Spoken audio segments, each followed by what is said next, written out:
Hey, this is Mike from DICE.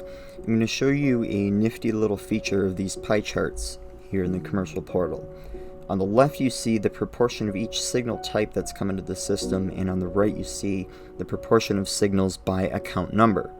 You can actually click on any of these slices other than the ones labeled Other to bring the history entries pertaining to that slice into the grid below the charts. So if I click on the LTT slice here, you see that the history grid underneath the charts has been filtered to show only the late to test type alarms.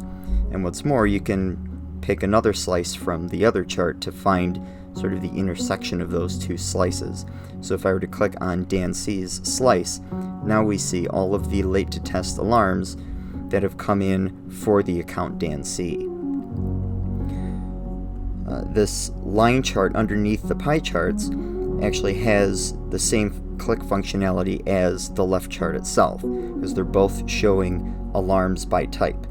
So if I were to click on any of these lines, similarly to up above clicking on one of the pie slices, you see that the type for that particular line has been moved into this box and the history grid has been filtered again. Now there aren't any records because I guess Dan C doesn't have any service type signals come in, but if we click on the X here, it removes that particular filter, and now we see all of the signals that have come in for Dan C, and if I click on this X, it brings me back to the unfiltered view of history.